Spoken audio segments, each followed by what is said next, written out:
My life began to radically change when I began to reconnect with my pelvis. So in my case, that took trauma, birth trauma. But it doesn't have to take that. It doesn't have to take trauma with a big T that's connected to the pelvis, birth trauma or sexual trauma. Most of us have disconnect in the pelvis. This is my experience working with so many people, that the way that we live, the lack of movement that we experience, that the systems of oppression that we are operating within and under, the cultural expectations, all of this is impacting what's happening in the pelvic bowl. So this may be that you are struggling to have orgasm, or you have a pelvic injury like prolapse.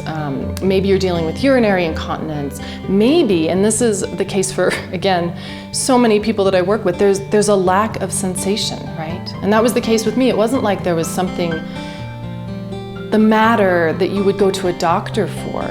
It was that I didn't know this part of me. It didn't even occur to me that there was something to know.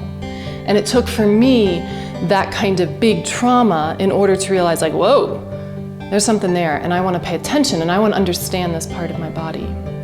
So today I want to, especially if you're dealing with pelvic stuff, right?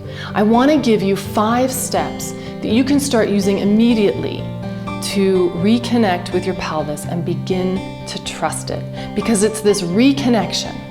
It's the disconnect that is the problem. We are not in touch with what this part of the body needs.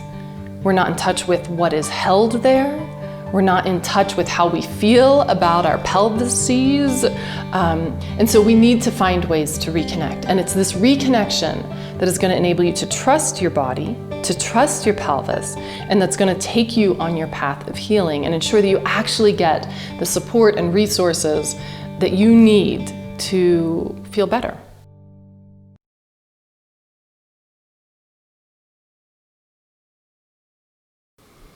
So the first thing is to move.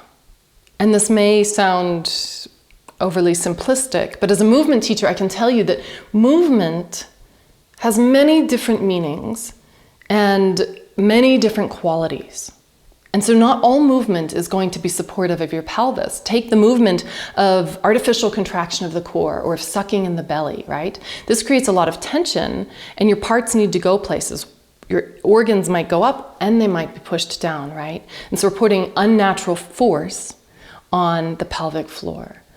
Could be that we sit too much, and so you need to walk, yeah? That, like, walking is this amazing thing when you start to open up the hips and the body can move well, that sort of exercise, that movement is going to be nourishing to the whole of the pelvis. And it could be that your breathing mechanics need to change. Your thoracic spine needs to move more so that your breath can be happening here instead of straight down with every breath, again, putting more pressure on the pelvic floor. Could be squats, right? So we want to strengthen the glutes and the hamstrings. We want to actually create adequate tension on the sacrum so that the pelvic floor can lengthen, so that the organs can begin to be held in good places, the proper places, that there's blood flow and sensation and pleasure that can be experienced in a totally different way than perhaps you've experienced before. The second step that I want to offer today for trusting your pelvis has to do with massage. And so you can go get body work done, and I'm going to talk about that in a moment. But you can also touch yourself. And this is, you can do that for pleasure, of course, in the biggest sense. But I mean, in this case, 2 kinds of touch. So there's lower abdominal massage, right? What is it if you were to just bring your hands and begin to know that part of your body? Like, you feel into your organs, you know what kind of touch feels good, maybe where there's excess tension, and you can do that yourself. You can get some oil and just begin to rub your low belly. You can also work internally. And so this is something that a pelvic PT can teach you, that you can read about in books and other places. But what happens if you put your hands, a finger, inside your vagina and begin to feel around and see what's there? How do I emotionally feel when I do this? Is there heat? Is there coldness? Is there tension on one side, yield on another side? But you actually get to know your body. And you do this with love. Yeah? Love and gentleness.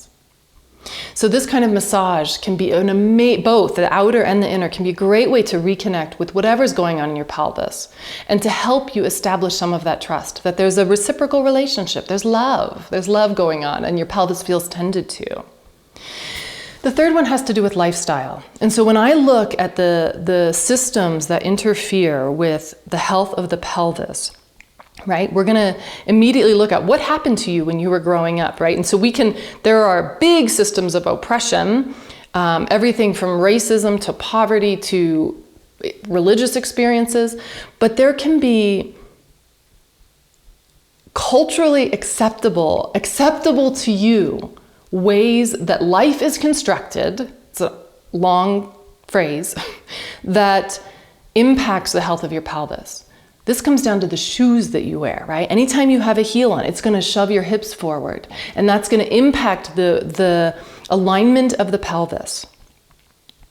How often you sit, right? For school, for work, for driving, how you sit. So what is your alignment when you sit? Is your pelvis tucked or untucked?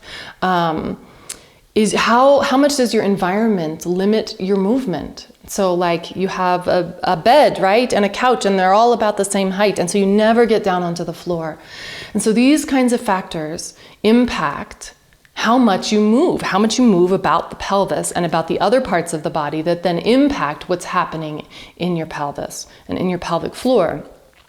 Stress is another big piece of this lifestyle factor. So when you want to begin to reconnect with your pelvis and build that trust, you're going to need to look at how your life is or is not moving you, and in what ways, and what is the quality of that movement. And so this is different from the sort of thinking about movement in, hey, what do I need through the front of my hip, and where do I need strength here to create adequate tension? Where am I holding too much tension, right? All of those pieces. This is, look at your life. Look at your life and how it's impacting your relationship with your pelvis. Look at your relationships too. So are you around certain people and you suddenly feel this tension? You kind of have this chronic hold because of how you're relating. So this is a really important step. The fourth step to rebuilding this trust with your pelvis is about talking to it. And so I have a resource for this, and you can access that below the video. When we talk to our pelvis, literally get into dialogue, and you can do this while you're doing massage, you can do this in written form, in sort of a trance meditation form, but you begin to ask, like, what is it? What's going on here? So let's say you have urinary incontinence. You can tune into, and it feels awkward at first if you're new to it, but you tune in and you say, like, what is this about? Why have you come to me? What do I need to know? And then you dialogue, again, in written form or just back and forth. You listen, you learn to treat your body as though it is a guide for you, as though it has answers for you, as though it is good, And talking, beginning to open up that dialogue, really brings a deep sense of trust, and you can start to believe the information that you're getting. This takes practice, and it takes openness. And for some of you, this will be the hardest piece, but I want to in some ways highlight it, which is why I have the resource to help you do this, because this can be the gateway into all of the others in many, many ways. Once you begin to talk and listen, you start to go, oh, that's the movement I need. That's the support that I need. I'm going to go this direction. The fifth step to experiencing more trust with your pelvis has to do with getting help. So there are amazing people and resources that are available, right? And when I think of like people who tend to the body, this could be acupuncture, osteopathy, abdominal massage therapists, visceral manipulation, pelvic PT, movement educators, coaches, right? People who help you look at the fullness of your life, therapists that I want for you to take a holistic view of your pelvic health And to understand that all of the parts of you are connected and that what you're experiencing here is related to many, many other factors in your life. And so getting help to address those many, many factors so that you can move better, so that you can feel into your desire better, so that you can heal from past trauma, right? I said birth trauma was my way in. A lot of my pelvic healing has come through deep, deep inner work. Not just attending to the physical aspects.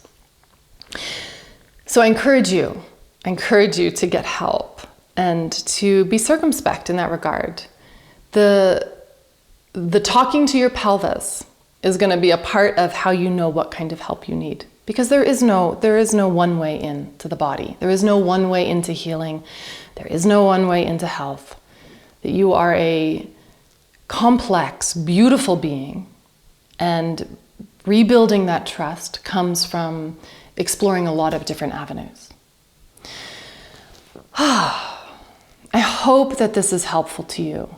The final thing I want to say is that in many, many cultures, we have a habit of seeing our bodies as wrong and of using power over to get them to do something, right? I want to make you stop causing pain. I want to make you feel more pleasure, right? It's this kind of hierarchical way of relating to the body. And I want to encourage you that in all 5 of these steps, that you take a different approach, and that approach is one of collaboration, cooperation, and trust. That you begin to think about this as a way to build trust, not as a way to make your body be or do something. That's going to go a very long way in restructuring the whole experience that you are having. All right. Take these, move with them, let these ideas move through you, and I'm wishing you lots and lots of reconnection with your pelvis.